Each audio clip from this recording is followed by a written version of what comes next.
Baadhi ya habari tulizokuandalia ndani ya Tajriba TV ni kuwa Rais Ruto ahitimisha ziara yake Ukambani. IEBC imeeleza kuwa tayari kwenye uchaguzi mdogo. Chama cha madaktari KMPDU chadai mshahara wa Oktoba. Dakika 2 zimekatika baada ya saa 10 alasiri. Karibu tukujuze yanayojiri nchini na kimataifa. Jina langu ni Diana Mohwana.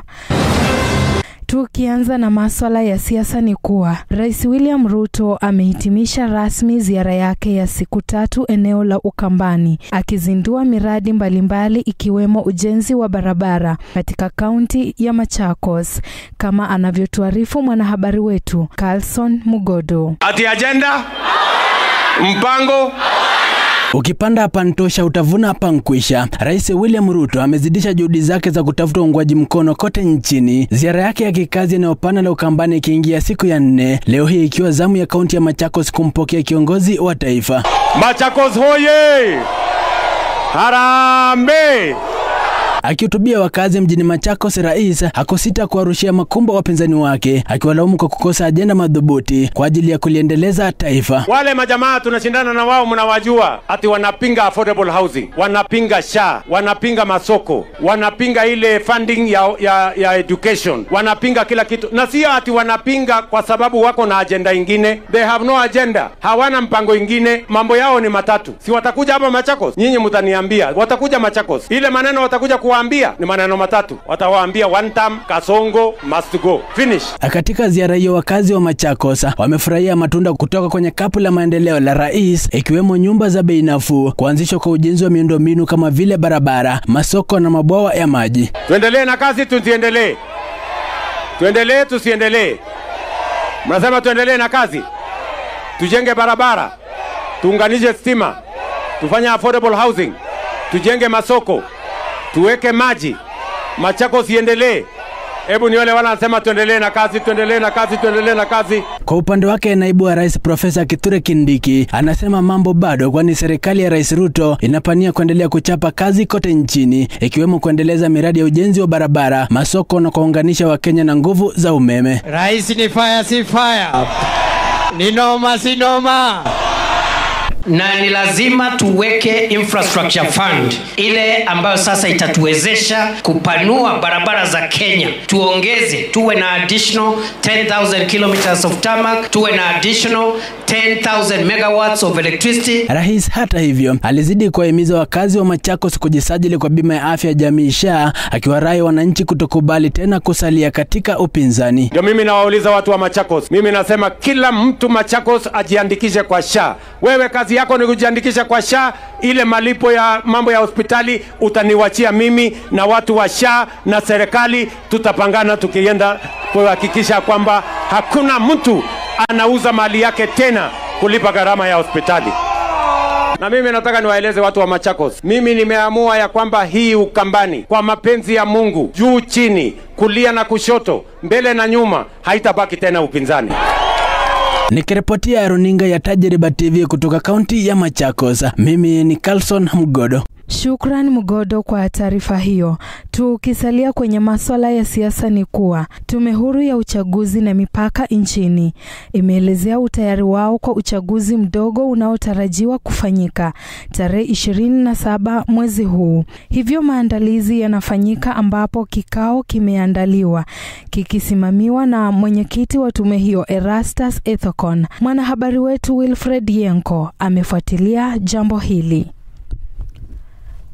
To all the candidates who are supporting the various political parties. Tume Huru ya Uchaguzi na Mipaka nchini IEBC imetoa taarifa kuhusu maandalizi ya uchaguzi ndogo unaotarajiwa kufanyika tarehe 27 mwezi huu. Taarifa hiyo ilitolewa katika kikao kilichohudhuriwa na mwenyekiti wa tume hiyo Erastus Ethekon, akiwa pamoja na Inspector General wa Polisi Douglas Kancha na mwenyekiti wa tume ya kitaifa ya uwiano na utangamano NCIC Samuel Kobia.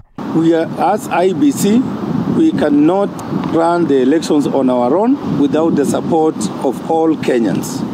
Kenyans of goodwill in those respective areas, conduct yourselves in a peaceful manner, in a manner that is decent, in a manner that allows freedom of expression to all the candidates who are supporting the various political parties. Erastus alitoa wito kwa wote watakaoshiriki katika uchaguzi huo kuhakikisha wanazingatia kwa ukamilifu kanuni ya maadili ya uchaguzi. Alisema kuwa ukiukaji wowote wa kanuni hizo utasababisha kuchukuliwa hatua, ikiwemo kutoswa faini, kuadhibiwa au kutenguliwa kwa wagombea watakaobaini kukiuka masharti hayo. Aidha, Inspector General wa polisi Douglas Kancha alibainisha kuwa huduma ya polisi itachukua hatua madhubuti dhidi ya aina zote za ukiukaji wa sheria. We provide the environment, that safe and secure environment where the people of Kenya can be able now to exercise their civic duties. Na kuhakikisha usalama kabla, wakati na baada ya uchaguzi. Nikiripotia runinga ya Tajriba, jina langu ni Wilfred Yenko. Na ni wajibu wa kila mmoja aliyehitimu kujisajili. Kongole Yenko kwa taarifa hiyo. Tukisonga mbele ni kuwa chama cha madaktari nchini KMPDU tawi la Nairobi kimeiandikia barua serikali ya kaunti kikilalamikia kutolipwa kwa mishahara ya wanachama wake mwezi wa Oktoba. Gideon Mwangi amevalia njuga swala hili. Chama cha madaktari nchini KMPDU tawi la Nairobi kimeiandikia barua serikali ya kaunti kikilalamikia kutolipwa kwa mishahara ya wanachama wake mwezi wa Oktoba, kutolipiwa fedha za kufadhili matibabu kupitia mamlaka ya bima ya afya SHA na vile kupitia bima ya Jubilee. Katika barua iliyotiwa saini na katibu mkuu wa KMPDU tawi la Nairobi Malindi Chao, madaktari hao wamesema kwamba katika kipindi kuanzia Novemba 9 na Novemba 12 fedha za kufadhili matibabu ya madaktari kupitia SHA na bima ya Jubilee hazijawasilishwa, hali ambayo inawaweka kwenye hatari ya kukosa huduma muhimu za afya wanapozihitaji. Kutokana na hali hii, madaktari hawa wametoa wito kwa serikali ya kaunti ya Nairobi kulishughulikia swala hilo haraka iwezekanavyo na vile kuwalipa mishahara yao ya mwezi Oktoba. Barua nyingine yenye malalamishi pia imeandikwa na muungano wa wafanyakazi katika kaunti ya Nairobi, huku pia wakilalamikia hali ya wanachama wake kutopata huduma za SHA, kutowasilishwa kwenye taasisi husika kwa fedha wanazotozwa za kugharamia matibabu na mikopo. Muungano huo umetishia kwamba huenda wanachama wake wakalazimika kusitisha huduma wanazotoa katika kaunti ya Nairobi endapo maslahi yao hayatashughulikiwa. Nikiripotia runinga ya Tajriba, jina langu ni Gideon Mwangi. Shukrani Mwangi. Unazidi kusikiliza habari kiutendeti awamu ya saa 10 alasiri ndani ya Tajriba TV. Tuangazie sasa masuala ya ukulima, ambapo wakulima wa kahawa katika vijiji vya Gititu, Dageini na Washuri eneo la Tetu kaunti ya Nyeri wamelaani kile wanachokitaja kama utepetevu wa vyombo vya usalama katika kukabiliana na wimbi la wizi wa kahawa mashambani unaoendelea kuwaumiza kwa zaidi ya mwaka mmoja. Emmanuel Kipchumba amezuru eneo hilo na kutuandalia taarifa ifuatayo. Wakizungumza mbele ya kamati ya usalama ya Tetu Mashariki, wakulima hao walionyesha hasira na kuchoshwa na kwa hali ilivyo. Wamesema kuwa biashara ya kununua kahawa kiolela mitaani imechangia kuongezeka kwa visa vya uvamizi mashambani, na sasa wanaishi kwa hofu kwa wezi huenda wakaanza kuvamia nyumba zao msimu wa mavuno unapokamilika. Takriban wakulima 2000 wamewataka maafisa wa usalama kuchukua hatua za haraka kabla hali haijazidi kuwa mbaya.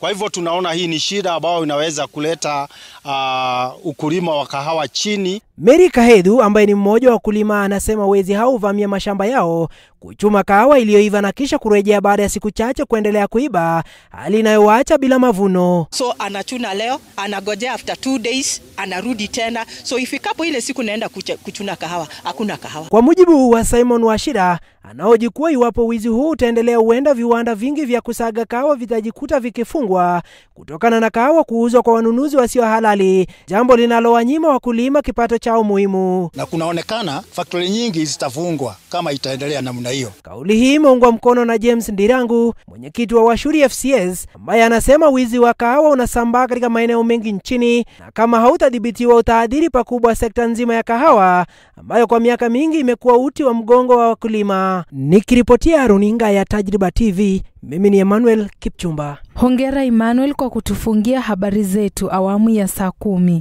Tuonane mwendo wa saa 1 jioni kwa mengi zaidi. Mimi ni Diana Mukhwana. Kwa heri kwa sasa.